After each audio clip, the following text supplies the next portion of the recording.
No Panorama CBN de hoje, você vai entender por que a PEC Kamikaze, que foi aprovada ontem no Senado, é tão preocupante. No Judiciário, eu conto para você que o ministro Fachin do STF dá um prazo para que o Ministério da Saúde e a Presidência explique as políticas do governo federal sobre a questão do aborto. E tem também atualizações sobre o caso Caixa. O Ministério Público pediu que o Tribunal de Contas da União investigue a conduta do ex-presidente do banco, Pedro Guimarães, que é acusado de assédio sexual e moral. Tudo isso e muito mais agora. Panorama CBN. Olá para você que está ouvindo o Panorama CBN. Eu sou a Juliana Prado e vou te contar em menos de 30 minutos tudo o que foi notícia nesta sexta-feira, dia 1º de julho de 2022. Finalmente chegamos em julho.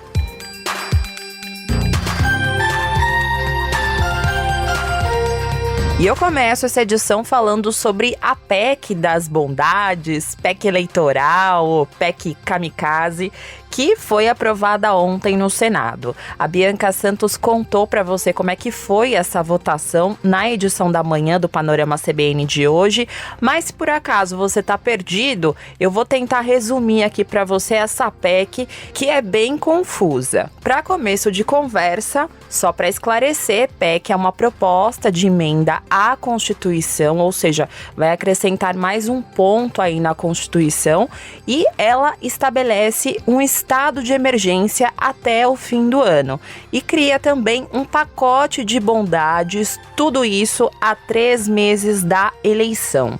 Esse pacote de bondades está sendo chamado por esse nome porque vai criar um voucher temporário de R$1.000 para caminhoneiros autônomos. Além disso, vai aumentar o Auxílio Brasil de R$400 para R$600 e vai incluir mais de 1,5 milhão de famílias que estão na lista de espera desse programa. E você está pensando que acabou? Não, esse pacote também aumenta o Vale Gás e cria um benefício também para taxistas. E o impacto desse pacotão nos cofres públicos pode chegar a R$41 bilhões, isso nas contas do Senado. E tem 2 detalhes super importantes também. Esses benefícios, eles só vão valer até o dia 31 de dezembro desse ano, e também vai ultrapassar o limite de gastos do governo. E a conta vai ficar para a próxima gestão. Provavelmente você deve estar pensando, mas são boas notícias, né? Essas medidas vão ajudar as pessoas. Então, não é bem assim. Um dos problemas é que essa PEC, ela cria o estado de emergência para poder viabilizar essas medidas que eu contei para você. E isso vai ser feito não porque a gente está em um estado de emergência, e sim porque a lei eleitoral proíbe a criação de novos auxílios ou benefícios em ano eleitoral. E com o estado de emergência, o Senado praticamente assina esse cheque em branco para o governo implementar as medidas. E, em resumo, esse é um drible na lei eleitoral. E por se tratar de uma proposta de emenda à Constituição, esse programa ele se torna perigoso e irreversível porque afronta a Constituição, já que, como é uma proposta de emenda à Constituição, ela pode ser colocada em prática por outros governos também nesse mesmo período eleitoral. E a conta no futuro, ela vai ser paga justamente pelas pessoas mais pobres, que na teoria vão ser beneficiadas agora, mas no futuro elas vão sofrer as consequências. E sabe por quê? O problema é que o descontrole fiscal, ele tende a pressionar o dólar, levando a altas maiores da inflação no futuro, o que a médio e a longo prazo pode tornar esse reajuste do auxílio praticamente nulo, porque os alimentos eles podem subir por causa da inflação e o reajuste vai acabar saindo elas por elas, sabe? Inclusive, daqui a pouco eu vou contar para você como o mercado financeiro reagiu hoje a essa aprovação. E é um ponto importante para você entender ainda mais a dimensão de uma PEC que não foi aprovada ainda totalmente, mas já cria um temor no mercado e no final das contas pode sobrar até para você. Bom, agora eu acho que você entendeu bem o porquê desse nome PEC Kamikaze, né? É um vale tudo, cada um por si, salve-se quem puder, enfim, você fica aí com a melhor definição.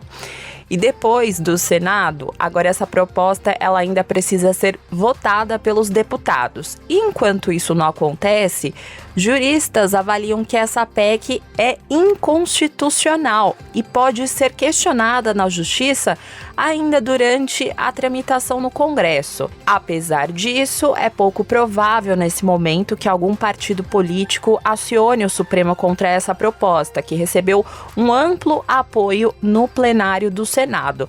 Inclusive, isso chama muita atenção. E sobre esse assunto, nosso repórter em Brasília, Felipe Igreja, conversou com o ex-presidente do Supremo Tribunal Federal, o ministro aposentado Aires Brito. E ele avaliou que a PEC representa um flagrante abuso de poder político.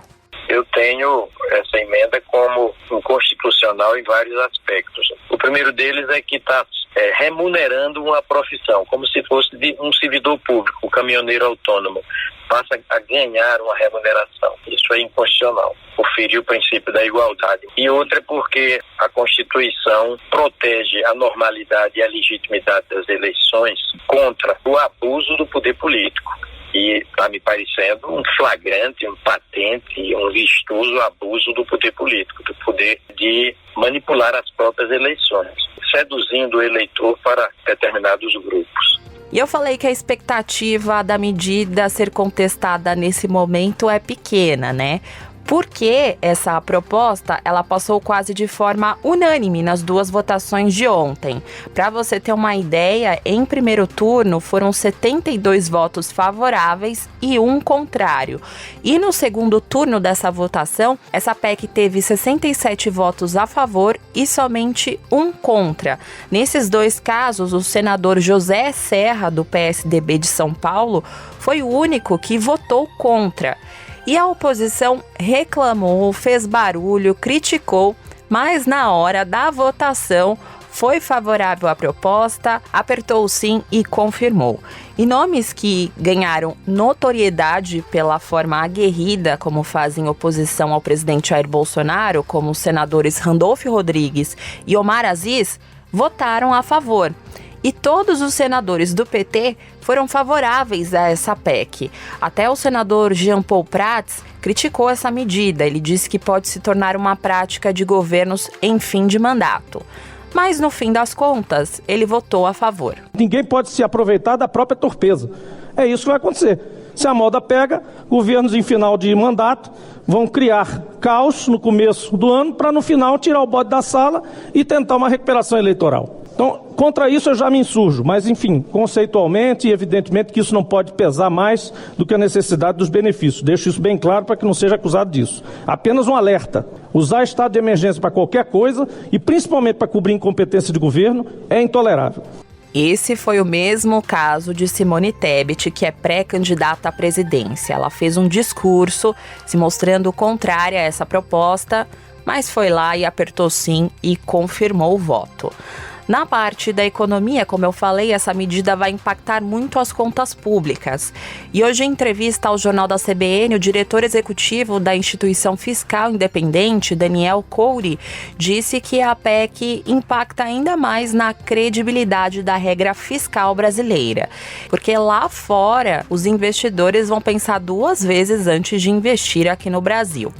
E ele também destacou que a medida traz riscos de novas elevações de gastos nos próximos anos. A nossa regra fiscal é aquela que deveria mostrar, olha, temos uma restrição, não podemos gastar tudo que a gente pretende, ela está sem credibilidade. Então ela já se mostrou o elo mais fraco nessa relação entre a vontade de aumentar despesas e a necessidade de você ter um limite, para aquilo. Enfim, como eu contei para você, esse texto agora segue para a Câmara dos Deputados, onde também precisa passar por 2 turnos de votação, com apoio de pelo menos 308 deputados.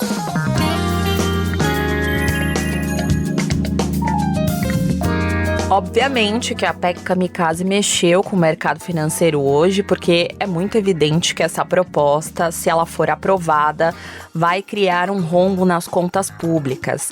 Por causa disso, a Bolsa de Valores de São Paulo fechou o dia de hoje com uma leve alta de 0,49%, aos 99.027 pontos.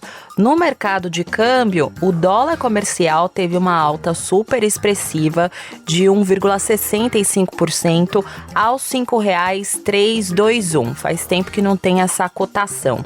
Já o euro fechou o dia também com uma supervalorização de 1,16% aos R$ 5,549.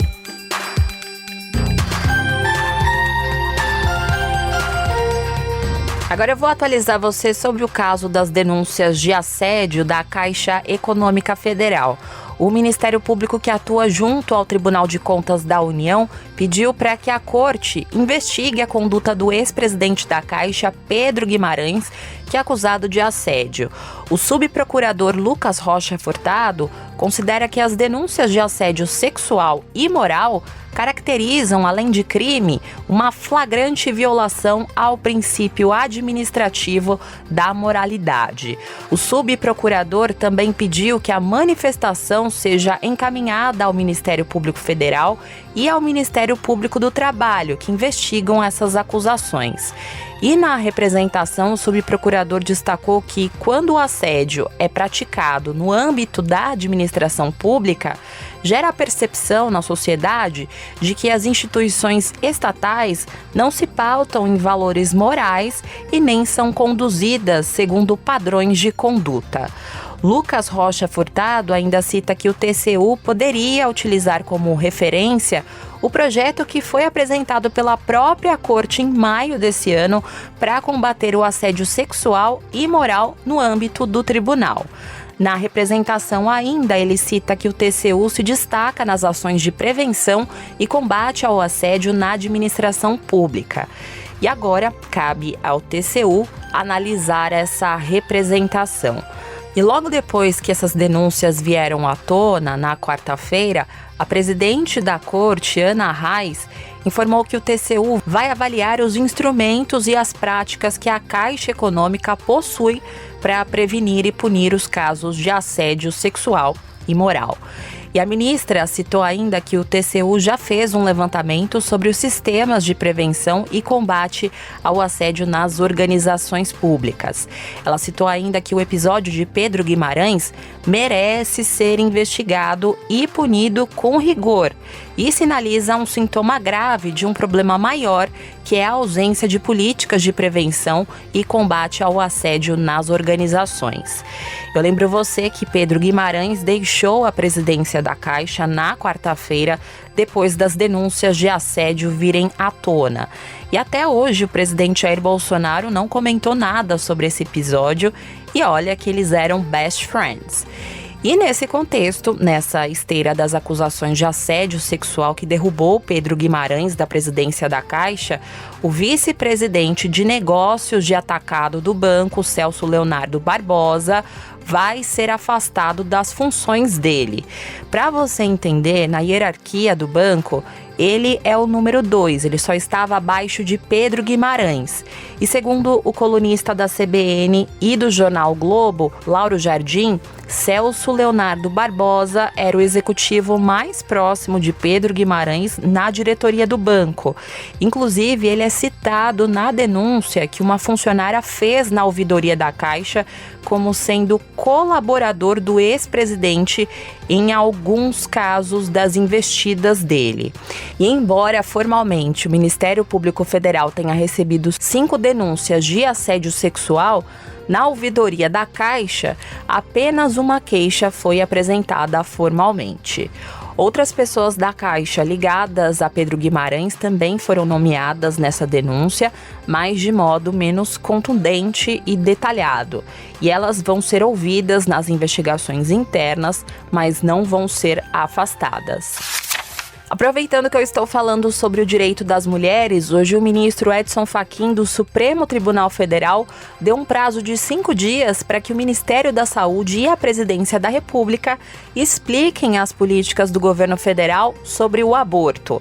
O ministro, ele é relator de uma ação que foi movida por entidades da área de saúde e bioética que questionam orientações técnicas do Ministério da Saúde e pedem ainda que o Supremo proíba decisões do governo no sentido de restringir as hipóteses de aborto que já estão previstas em lei. E um dos questionamentos diz respeito a uma cartilha do Ministério que afirma que todo aborto é considerado crime no país, o que não é verdade, ignora exceções previstas na nossa legislação. Você deve se lembrar desse caso porque eu falei sobre isso aqui nessa semana. E o governo até fez uma audiência pública para discutir esse assunto. E os convidados dessa reunião são contra o aborto. E as entidades que são favoráveis ao procedimento foram de alguma forma impedidas de participarem dessa discussão. Só que, com base nessa audiência pública, o Ministério da Saúde deve redigir uma nova versão dessa cartilha sobre aborto para ser distribuída aos gestores e profissionais da saúde.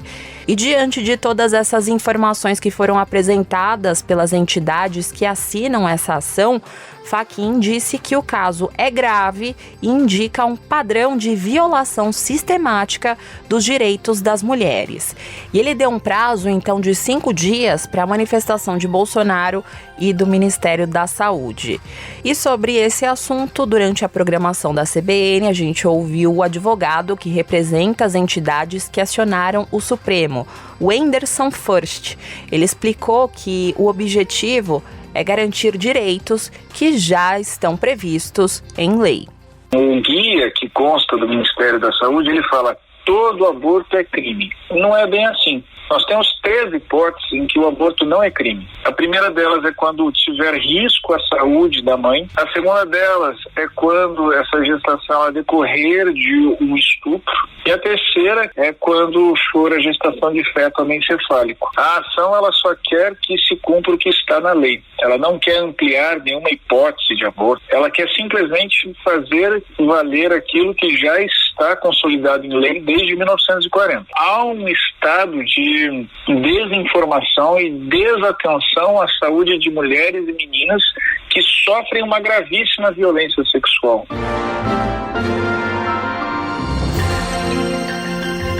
Trilha de eleições porque hoje o presidente do Supremo Tribunal Federal, ministro Luiz Fux, disse que o STF continua vigilante para garantir o bom funcionamento das eleições. E ele disse isso hoje, no mesmo dia em que fontes da jornalista Malu Gaspar, do jornal o Globo, falaram para ela que o cotado para ser vice na chapa à presidência de Bolsonaro, o general Braga Neto, disse a empresários que se não for feita auditoria de votos na urna, como é defendido pelo presidente, não vai ter eleição. Ele repetiu esse discurso de Bolsonaro de que as urnas precisam ser auditadas. Mas, diferente do que Bolsonaro prega, as urnas eletrônicas são auditáveis sim e super confiáveis. E hoje, na sessão de encerramento do semestre do Judiciário, Luiz Fux disse que o STF atuou e vai continuar atuando no combate à desinformação e também que a Corte vai permanecer vigilante. O Supremo Tribunal Federal permanecerá vigilante e sempre à altura da sua mais preciosa missão, a de guardar a Constituição Federal, com zelo pela segurança jurídica, com atenção ao sentimento constitucional da população brasileira, mantendo a sua vigilância suprema em prol da rigidez da realização das eleições no nosso país. Vale lembrar para você que não é a primeira vez que Braga Neto faz ameaças e questiona a lisura do processo eleitoral. Ainda como ministro da Defesa, o general teria avisado o presidente da Câmara de que não haveria eleições em 2022 sem o voto impresso. Essa proposta ela foi recusada no Congresso. E nesse ano, como ministro, ele fez inúmeros questionamentos ao TSE, que foram rebatidos um a um pela Corte Eleitoral. E hoje também o ministro do STF, Ricardo Lewandowski, reforçou o discurso de Fux e elogiou a atuação do presidente da corte em meio à confusão política em ano eleitoral. Nesta quadra difícil que nós vivemos no mundo e no país, uma quadra, enfim, cheia de dificuldades econômicas e políticas, numa antevéspera de eleições gerais, Vossa Excelência contribuiu com a sua atitude de moderação e diálogo para a manutenção da paz social e do equilíbrio entre os poderes. Em nota, a assessoria de Braga Neto negou essa fala. Ele disse que houve uma má interpretação e que, na verdade, o general apenas reafirmou a importância de auditar as urnas eletrônicas.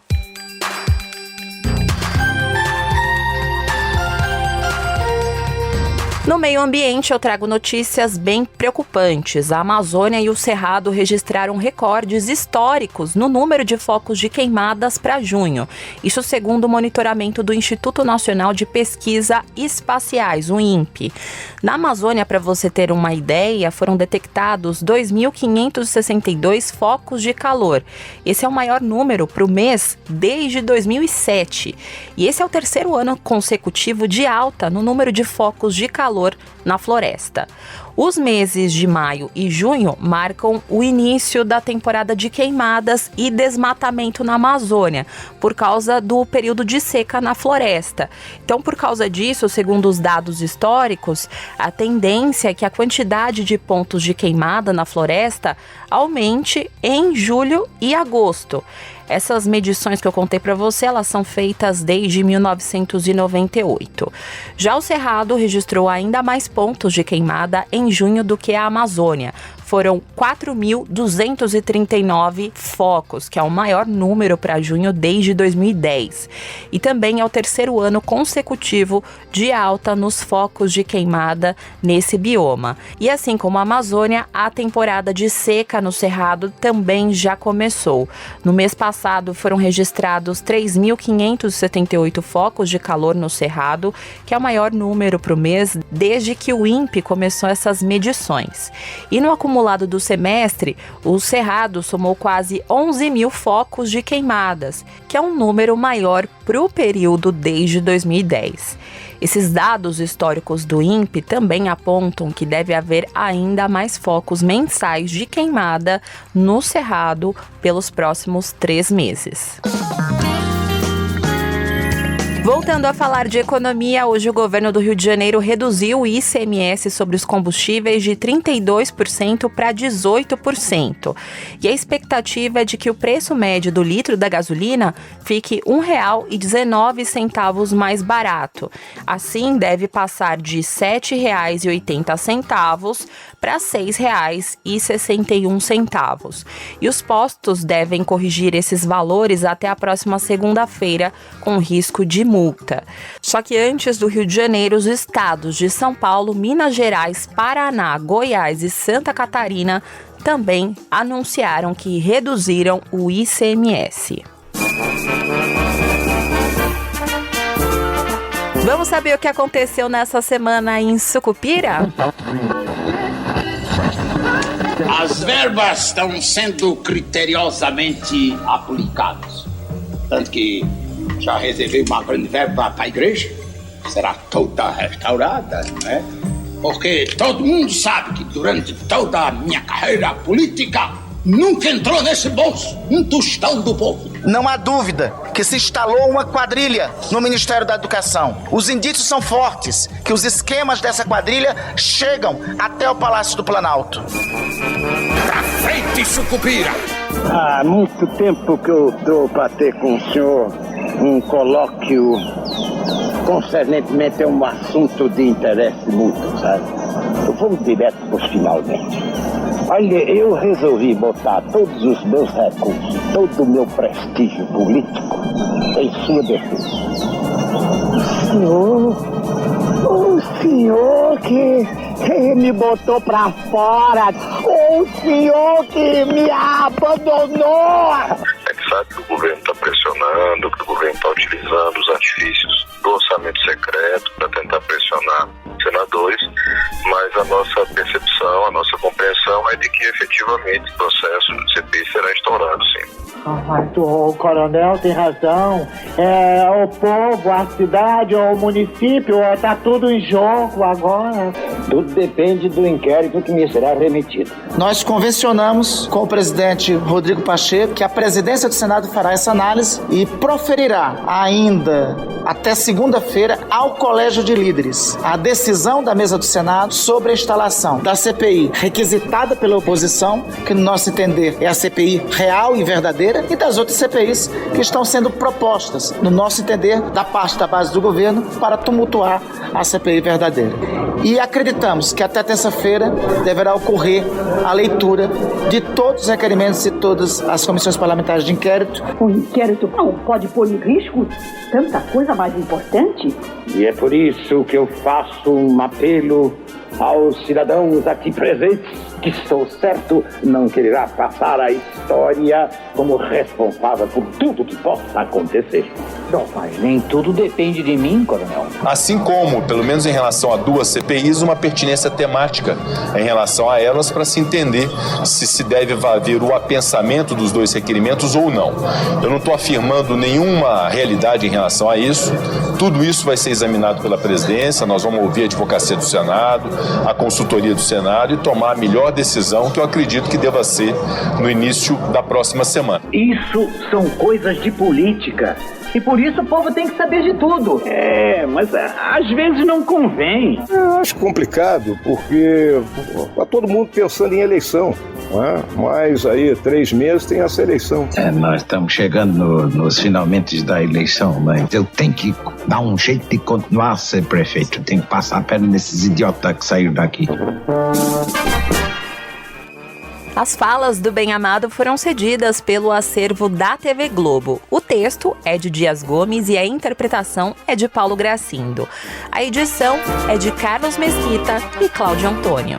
Seja eu, deixa que eu seja eu e aceita o que seja seu.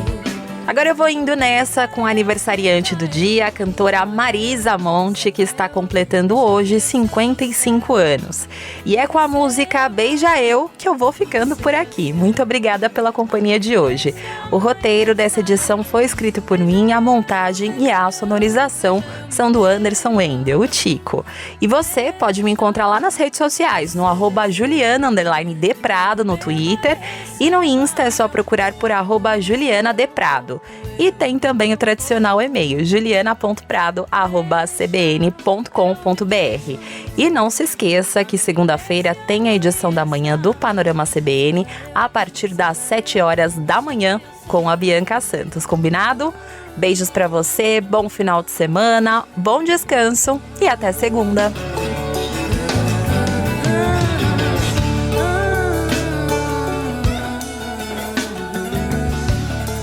Panorama CBN.